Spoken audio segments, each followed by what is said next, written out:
बीजापुर में हाईकोर्ट के एडवोकेट मोहम्मद सामुल्ला का Karnataka state bar council election 2026 का कैंपेन।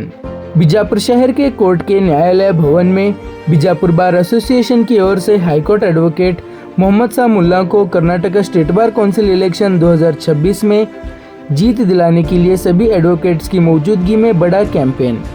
इस विषय को लेकर हमारे माध्यम से senior advocate M Sutar, advocate Hasan Patel Dodmani, advocate Shiv Kumar Pujar ने बात करते हुए हाईकोर्ट एडवोकेट मोहम्मद सामुल्ला को सभी बीजापुर के वकील संघ की ओर से सपोर्ट करेंगे कहकर अपना अभिप्राय दिया। इसी के चलते इस कैंपेन में वकीलों के हित और उनकी समस्या को दूर करने को लेकर हाईकोर्ट एडवोकेट मोहम्मद सामुल्ला ने बात कही। समस्या जैसे कंस्ट्रक्शन की समस्या, लाइब्रेरी की समस्या, सेहत की समस्या, ऐसी कई समस्या को हल करने की बात कहकर Karnataka state bar council election 2026 में सपोर्ट करें कहकर सभी एडवोकेट से विनती की। ಇವತ್ತು ಕರ್ನಾಟಕ ರಾಜ್ಯ ವಕೀಲರ ಪರಿಷತ್ತು ಚುನಾವಣೆ ನಿಮಿತ್ತವಾಗಿ ಬಿಜಾಪುರ ಜಿಲ್ಲಾ ನ್ಯಾಯಾಲಯಕ್ಕೆ ಬಂದು ನನ್ನ ಅನಿಸಿಕೆಗಳು ಮತ್ತು ಇಲ್ಲಿರ್ತಕ್ಕಂಥ ಕುಂದುಕೊರತೆಗಳ ಬಗ್ಗೆ ಜಿಲ್ಲಾ ನ್ಯಾಯವಾದಿಗಳ ಸಂಘದ ಮುಂದೆ ಕೆಲವೊಂದು ಆಚಾರ ವಿಚಾರಗಳ ಬಗ್ಗೆ ಹೇಳಿದ್ದೇನೆ ಮತ್ತು ಇಲ್ಲಿ ಕೂಡ ಹಲವಾರು ಸಮಸ್ಯೆಗಳು ಕಂಡು ಬಂದಿವೆ।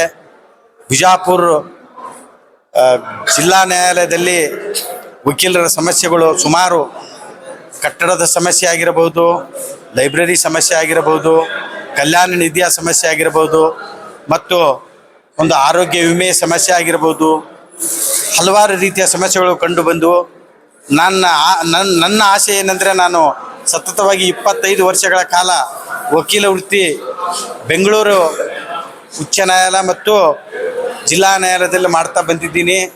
ಅಲ್ಲಿ ಬಾರ್ಗಳು ಒಳ್ಳೆಯ ರೀತಿ ಸುಸಜ್ಜಿತವಾಗಿದೆ, ವಕೀಲರಿಗೆ ಹಲವಾರು ಸೌಕರ್ಯಗಳು ಇವೆ।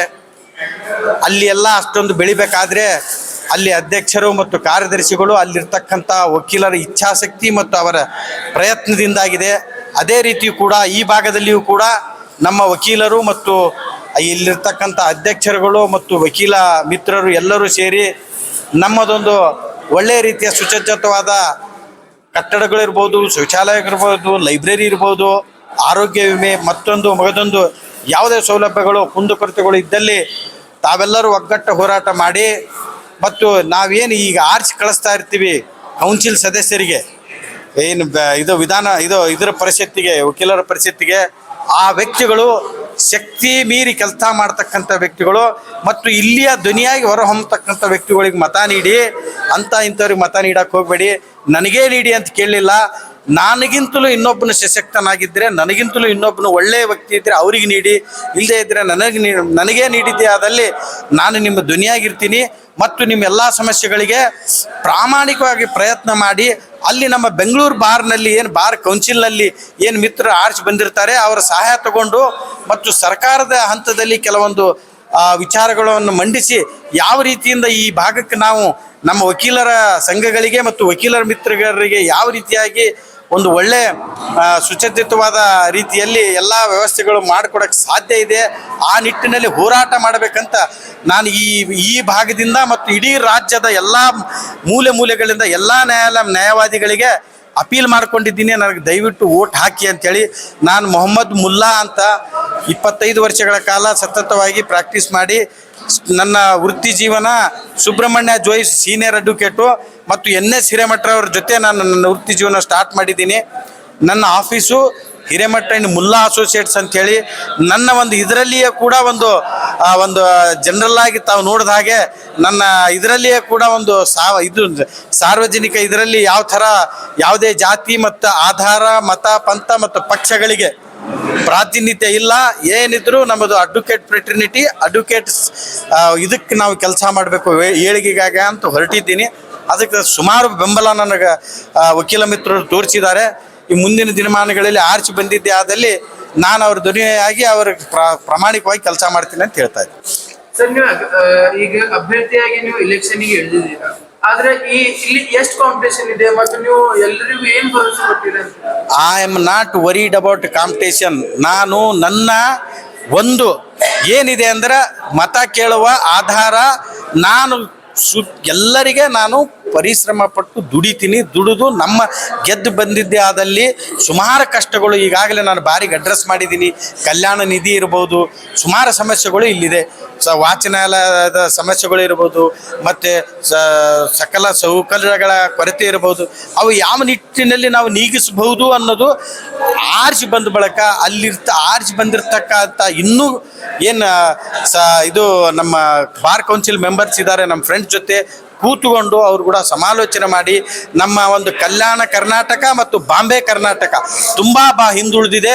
ಅದಕ್ಕೆ ನಾವು ಅಲ್ಲಿ ಎಲ್ಲ ನಮ್ಮ ವಕೀಲರಿಗೆ ಎಲ್ಲ ರೀತಿಯ ಸೌಕರ್ಯಗಳು ಕೊಡಿಸ್ಬೇಕಾದ್ರೆ ಅವರನ್ನು ರಿಕ್ವೆಸ್ಟ್ ಮಾಡಿ ಪ್ರಾಮಾಣಿಕವಾಗಿ ಪ್ರಯತ್ನ ಮಾಡಬೇಕು ಅಂತ ನಿಟ್ಟಿನಲ್ಲಿ ಹೊರಟಿದ್ದೀನಿ. ನಂದು ಓಟ್ ಕೇಳುವ ಮಾನದಂಡ ಏನಂದರೆ ನಾನು ನಿಮಗಾಗಿ ಕೆಲಸ ಮಾಡ್ತೀನಿ ಅನ್ನೋದು ಒಂದೇ ಮಾನದಂಡ. ಜಾತಿ, ಮತ, ಪಂಥ ಮತ್ತು ಪಕ್ಷಗಳಿಗೆ ಯಾವುದೇ ಆಧಾರವಿಲ್ಲ. ನಾವು ವಕೀಲರು, ನಾವು ಇಂಟೆಲೆಕ್ಚುಯಲು, ನಮ್ಮ ಮತ ಕೇಳುವ ಆಧಾರ ನಾವು ಹೋರಾಡ್ತಕ್ಕಂಥ ಮನೋಭಾವನೆಯಿಂದ ಹೊರಟು ಮಾತ್ರ ನಾವು ಮತ ಸಿಗುತ್ತೆ. ಎಲ್ಲರೂ ಕೂಡ ಒಳ್ಳೆಯ ರೀತಿಯಿಂದ ನನಗೆ ಸ್ಪಂದಿಸಿದ್ದಾರೆ. ಸರ್, ನೀವು ಆರೋಗ್ಯ ಬಗ್ಗೆ ಮಾತಾಡಿದ್ರಿ. ಆರೋಗ್ಯ ಸಲುವಾಗಿ ನೀವು ಮುಂದೆ ಹೋರಾಡ್ತೀರ ತಂದಿದ್ರಿ. ಆದ್ರೆ ಎಷ್ಟು ಪಾಸಿಬಿಲಿಟೀಸ್ ಇರ್ಬೋದು ಒಂದು ಹಾಸ್ಪಿಟಲ್ ಒಂದು ಉಚಿತ ಸೌಲಭ್ಯ ಸಿಗುವಂತ ನಿಮ್ ಕಡೆ? ನೋಡಿ ಸರ್, ಯಾವುದು ಹೋರಾಟ ಮಾಡಿದರೆ ಎಲ್ಲಾನು ಸಿಗುತ್ತೆ. ಹೋರಾಟದ ಪ್ರತಿಫಲವೇ ಈಗೆಲ್ಲ ನಮಗೆ ಸ್ವತಂತ್ರ 1947 ನಮಗೆ ಸ್ವತಂತ್ರ ಸಿಗಬೇಕಾದ್ರೆ ಅದು ಹೋರಾಟದ ಪ್ರತಿಫಲವೇ. ಗಾಂಧೀಜಿಯವರು ಕೂತಿದ್ರೆ, ಅಂಬೇಡ್ಕರ್ ಅಂತ ಮಹಾ ಮೇಧಾವಿಗಳು ಕೂತಿದ್ರೆ ಇವತ್ತಿಗೂ ಕೂಡ ನಾವು ಬ್ರಿಟಿಷರು ಗುಲಾಮರಾಗಬೇಕಾಗಿತ್ತು. ಇವತ್ತು ನಮ್ಮ ಹೋರಾಟ ಮುಂದುವರೆದಿದ್ದಕ್ಕೆ ನಮಗೆ ಸ್ವತಂತ್ರ ಸಿಗಿದೆ. ಅದೇ ರೀತಿಯ ನಮ್ಮ ಸೌಲಭ್ಯಗಳಿಗಾಗಿ ನಾನು ಹೋರಾಟ ಮಾಡ್ತೀನಿ, ನಮ್ಮ ವಕೀಲ ಮಿತ್ರಗಾಗಿ ಹೋರಾಟ ಮಾಡ್ತೀನಿ. ನಾನು ಕೇಳ್ತೀನಿ, ಸರ್ಕಾರದ ಹಂತದಲ್ಲಿಯೂ ಕೇಳ್ತೀನಿ, ಮತ್ತು ನಮ್ಮ ಕೌನ್ಸಿಲ್ ಹಂತದಲ್ಲಿ ಯಾವ ರೀತಿಯಾಗಿ ನಾವು ರೂಪರೇಷೆಗಳು ಮಾಡಿಕೊಂಡು ನಮ್ಮ ಸರ್ಕಾರದಿಂದ ಸೌಲಭ್ಯಗಳು ತಗೋಬೇಕು, ನಮ್ಮ ವಕೀಲರ ಮಿತ್ರರಿಗೆ ಅನ್ಯಾಯ ಆಗ್ತಾರಲ್ಲ ಸರಿಪಡಿಸಬೇಕು ಅನ್ನೋ ನಿಟ್ಟಿನಲ್ಲಿ ನಾನು ಕೆಲಸ ಮಾಡ್ತೀನಿ. ಎಲ್ಲರಿಗೂ ಒಂದು ಚಲೋ ಫ್ಯೂಚರ್ ಮತ್ತು ಚಲೋ ಆಪ್ಷನ್ಸ್ಗಳು ನಿಮ್ಮ ಕಡೆ. ನಾನು ಗೆದ್ದು ಬಂದರೆ ನಾನು ಹೋರಾಟ ಮಾಡಿ ವಕೀಲರ ಸಮೂಹಕ್ಕೆ ನಾನು ಇನ್ಕ್ಲೂಡಿಂಗ್ ನಾನು ರಿಮೋಟ್ ಏರಿಯಾದಿಂದ ಬಂದವನು, ನಾನು ಪೂರ್ತಿ ಇಲ್ಲಿ ಹೈದರಾಬಾದ್ ಕರ್ನಾಟಕ ಕಲ್ಯಾಣ ಕರ್ನಾಟಕದಿಂದ ಬಂದವನು, ಹಳ್ಳಿಯಿಂದ ಬಂದವನು. ನನಗೆ ಗೊತ್ತಿದೆ ಕಷ್ಟ ಅಂದ್ರೇನು ಅಂತ. ಆ ಕಷ್ಟವನ್ನು ನಿವಾರಣೆ ನಿಟ್ಟಿನಲ್ಲಿ ಹೋರಾಟ ಮಾಡ್ತೀನಿ. ನಾನು ಹೋರಾಟ ಮಾಡೇ ಮಾಡ್ತೀನಿ. ಅದು ಎಷ್ಟರ ಮಟ್ಟಿಗೆ ನನಗೆ ಸಕ್ಸಸ್ ಸಿಗುತ್ತೋ ಅದು ಬೇರೆ. ನಾನು ಎಲ್ಲ ವಕೀಲರ ಜೊತೆ ಹೋರಾಟ ಮಾಡ್ತೀನಿ. ಇದೇ ನನ್ನ ಧ್ಯೇಯ. ನನ್ನ ಹೆಸರು ಮೊಹಮ್ಮದ್ ಮುಲ್ಲಾ ಅಂತೇಳಿ. ನಾನು ಬೆಂಗಳೂರು ಹೈಕೋರ್ಟ್ ಮತ್ತು ಜಿಲ್ಲಾ ನ್ಯಾಯಾಲಯಗಳಲ್ಲಿ ಸತತವಾಗಿ 25 ವರ್ಷಗಳ ಕಾಲ ವೃತ್ತಿ ಮಾಡ್ತಾ ಇದ್ದೀನಿ, ವಕೀಲ ವೃತ್ತಿ. ನಾನು ಇಲ್ಲೇ ಪಕ್ಕದಲ್ಲಿರ್ತಕ್ಕಂಥ ಜೇವರ್ಗಿ ಯಡ್ರಾಮಿ ತಾಲೂಕಿನ ಸುಂಬಡ ಗ್ರಾಮದವನು. ಇವರೆಲ್ಲ ನನ್ನ ಪಕ್ಕದ ವೃತ್ತಿ ಬಾಂಧವರು. ಇವರಿಗೆ ನಾನು ಧ್ವನಿಯಾಗಿ ಹೊರಹೊಮ್ಮುತ್ತೀನಿ ಅನ್ನೋದೇ ನನ್ನ ಉದ್ದೇಶ. ಮುಲ್ಲಾ ಸಾಹೇಬರು ಕರ್ನಾಟಕ ರಾಜ್ಯ ವಕೀಲರ ಸಂಘದ ಎಲೆಕ್ಷನ್ಗೆ ನಿಂತಿದ್ದಾರೆ. ಅವರು ತಮಗೆ ಓಟ್ ಹಾಕಬೇಕಂತೇಳಿ ನಮ್ಮ ಬಾರಿಗೆ ಬಂದಿದ್ದಾರೆ. ನಾವು ಭಾಳ ನಮ್ಗೆ ಖುಷಿಯಾಗಿದೆ. ನಾವೆಲ್ಲರೂ ಅವರಿಗೆ ಆಶ್ ತರುವಂಥ ಪ್ರಯತ್ನ ಮಾಡಬೇಕು. ನಾವೆಲ್ಲ ನಮ್ಮ ವಕೀಲರ ಮಿತ್ರರಲ್ಲಿ ನಾನು ವಿನಂತಿ ಮಾಡುತ್ತೇನೆ, ಎಲ್ಲರೂ ನಿಮ್ಮ ಅಮೂಲ್ಯವಾದ ಮತವನ್ನು ಅವ್ರಿಗೆ ಕೊಟ್ಟು ಪರ್ಸೆಂಟ್ ಬಹುಮತದಿಂದ ಆರಿಸಬೇಕಂತ ಹೇಳಿ 2 ಮಾತುಗಳು ಮುಗಿಸ್ತೇನೆ. ಜೈ ಹಿಂದ್, ಜೈ ಕರ್ನಾಟಕ.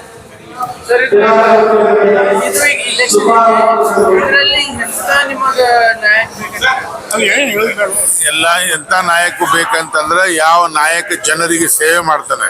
ಯಾಕಂದ್ರೆ ವಕೀಲರ ಸಂಘದಲ್ಲಿ ವಕೀಲರ ವೃತ್ತಿಯಲ್ಲಿ ಬಹಳಷ್ಟು ಸಮಸ್ಯೆಗಳಿದ್ದಾವೆ. ಈಗ ಅವರು ಏನು ಮಾಡ್ತಾ ಇದ್ದಾರೆ, ಇಲ್ಲಿ ವಕೀಲರ ಸಂಘದವರು ವಕೀಲ ಮೆಂಬರ್ಗಳು ಎಲ್ಲ ಏನು ಕೆಲಸ ಮಾಡ್ತಾ ಅವರಿಗೆ ಯಾವ ತರಹದ ಸಹಾಯ ಸಿಗಬೇಕು ಆ ಸಹಾಯ ಸಿಗ್ತಾ ಇಲ್ಲ. ಅದ್ರ ಸಲುವಾಗಿ ಇವರು ಪ್ರಯತ್ನ ಮಾಡಿ ಎಲ್ಲ ವಕೀಲರಿಗೆ ಸೀನಿಯರ್ ಜೂನಿಯರ್ ಅನ್ನೋಕ್ಕಿಂತಲೂ ಎಟ್ ಒನ್ ಸ್ಟ್ರೆಚ್ ಒಂದ್ಸಲ when he become the advocate ಅವ್ರಿಗೆ ಏನಾದರೂ ಸಹಾಯ ಬೇಕಂತಪ್ಪ ಅಂದ್ರೆ ಇಲ್ಲಿ ನಮ್ಮ ಸ್ಟೇಟ್ ಬಾರ್ ಕೌನ್ಸಿಲ್ದವರು ಮುಂದೆ ಬಂದು ಅವ್ರಿಗೆ ಸಹಾಯ ಮಾಡಬೇಕಂತ ಹೇಳಿ ನಾನು ಬಯಸ್ತಾ ಇದ್ದೀನಿ. ಇವತ್ತು ಬಿಜಾಪುರ ಬಾರ್ ಅಸೋಸಿಯೇಷನ್ ವತಿಯಿಂದ ಪ್ರೋಗ್ರಾಮ್ ಮಾಡಿದ್ದೀವಿ. ಅದರಲ್ಲಿ ಮೊಹಮ್ಮದ್ ಸಾಬ್ ಮುಲ್ಲಾ ಅವರು ಅವ್ರ ಬಗ್ಗೆ ನಿಮ್ಮ ಅಭಿಪ್ರಾಯ ಏನು? ಮುಲ್ಲಾ ಸಾಹೇಬರು ಅವ್ರ ಭಾಷಣ ಕೇಳಿದೆವು, ಭಾಳ ಒಳ್ಳೆ ವಿಚಾರ ಅದಾವ. ಅವರು ವಿಚಾರ ನೋಡಿದ್ರೆ ಅವ್ರು ಏನು ಒಂದು ಒಳ್ಳೆ ಕೆಲಸ ಮಾಡ್ತಾರೆ. ಅವರಿಂದ ನಮ್ಮ ವಕೀಲರ ಸಂಘಕ್ಕೆ ಒಂದು ಫಾಯ್ದೆ ಆಗ್ತೈತಿ ಅಂತ ನಾನು ಬಯಸ್ತೀನಿ. MM Sutar advocate Bijapur. ಕರ್ನಾಟಕ ರಾಜ್ಯ ವಕೀಲರ ಪರಿಷತ್ತರ 2020 ಚುನಾವಣೆ ಅಂಗವಾಗಿ ಏನು ಅಭ್ಯರ್ಥಿಯಾಗಿ ನಮ್ಮ ಮಧ್ಯೆ ವಿಜಯಪುರ ವಕೀಲರ ಸಂಘಕ್ಕೆ ಆಗಮಿಸಿರುವಂತಹ ಮೊಹಮ್ಮದ್ ಮುಲ್ಲಾ ಅವರವರಿಗೆ ವಿಜಯಪುರ ವಕೀಲರ ಸಂಘದ ವತಿಯಿಂದ ನಾವೆಲ್ಲ ವಕೀಲರ ಬಾಂಧವರು ಅವರಿಗೆ ಬೆಂಬಲವನ್ನು ಸೂಚಿಸಿದ್ದೇವೆ. ಯಾಕಪ್ಪ ಅಂದರೆ ನಾವು 25 ಅಭ್ಯರ್ಥಿಗಳು ಏನು ವಕೀಲರ ಪರಿಷತ್ತಿಗೆ ಆರಿಸಿ ಬರ್ತಾರ ಅವರೆಲ್ಲರೂ ಬಹುತೇಕ ದಕ್ಷಿಣ ಕರ್ನಾಟಕದವರು ಇರ್ತಾರೆ. ಆದರೆ ಇವತ್ತು ಉತ್ತರ ಕರ್ನಾಟಕದಿಂದ ಇವತ್ತೊಂದು ಘಟ್ಟದಿನಿಯಾಗಿ ನಮ್ಮ ವಕೀಲರ ಸಮಸ್ಯೆಗಳನ್ನು ಪರಿಹರಿಸಬೇಕಂತೇಳಿ ಇವತ್ತು ಏನು ಸ್ಪರ್ಧೆ ಮಾಡ್ತಾ ಇದ್ದಾರೆ ಮೊಹಮ್ಮದ್ ಮುಲ್ಲಾ ಸಾಹೇಬ್ರು. ಅವರು ನಮ್ಮ ವಕೀಲರ ಏನು ಸಮಸ್ಯೆಗಳಿದಾವೆ ಅದನ್ನು ಗಟ್ಟಿ ಧ್ವನಿಯಾಗಿ ಅದು ನಮ್ಮ ವಕೀಲರ ಪರಿಷತ್ನಲ್ಲಿ ಎತ್ತುವಂತ ಭರವಸೆ ನಮಗೆ ಅವ್ರ ಮೇಲಿದೆ. ಆದ್ದರಿಂದ ವಿಜಯಪುರ ವಕೀಲರ ಸಂಘದ ವತಿಯಿಂದ ಎಲ್ಲ ನ್ಯಾಯವಾದಿಗಳ ಪರವಾಗಿ ನಾನು ಹಸನ್ ಪಟೇಲ್ ದೊಡ್ಮನಿ ನಾನು ಈ ಎಲ್ಲ ಏನು ಸ್ಪರ್ಧೆ ಮಾಡಿದ್ದಾರೆ ಮೊಹಮ್ಮದ್ ಮುಲ್ಲಾ ಅವರಿಗೆ ನಮ್ಮ ವಿಜಯಪುರ ವಕೀಲರ ಸಂಘದ ವತಿಯಿಂದ ನಾವು ಅವರಿಗೆ ತುಂಬು ಹೃದಯದ ಅಭಿನಂದನೆಗಳು ಸಲ್ಲಿಸ್ತೇವೆ. ಅದರ ಜೊತೆಗೇನೆ ಅವರು ವಿಜಯಶಾಲಿ ಆಗಲಿ ಅಂತ ಹೇಳಿ ನಾವು ಹಾರೈಸ್ತಾ ಇದ್ದೇವೆ.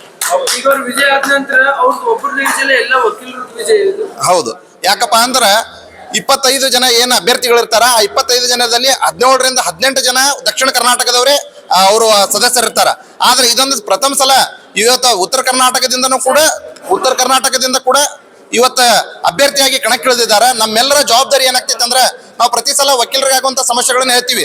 ದಕ್ಷಿಣ ಕರ್ನಾಟಕದವರು ಯಾರು ನಮ್ಗೆ ಸಪೋರ್ಟ್ ಮಾಡಲ್ಲ ಅಂತೇಳಿ ಅದಕ್ಕಾಗಿನೇ ಉತ್ತರ ಕರ್ನಾಟಕದಿಂದ ಒಬ್ಬರು ಇವತ್ತು ಸ್ಪರ್ಧೆ ಮಾಡಿದ್ದಾರೆ.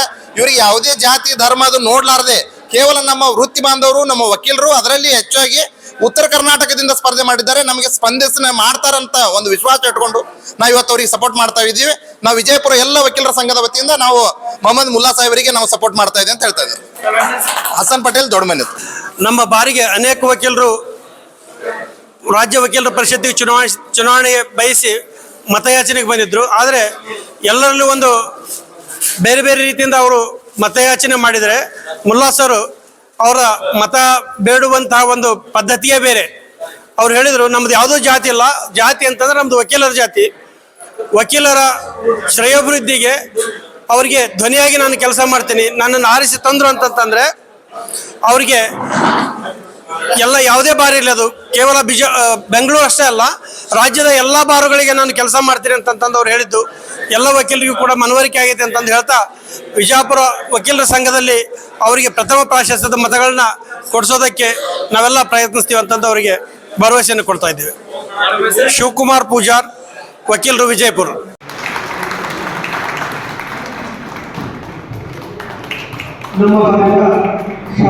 ಸನ್ಮಾನಿಸಿ ಪರೀಕ್ ಸರ್ ಹಾಗೂ RS ಪಕ್ಕರ್ ಸರ್.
Wow.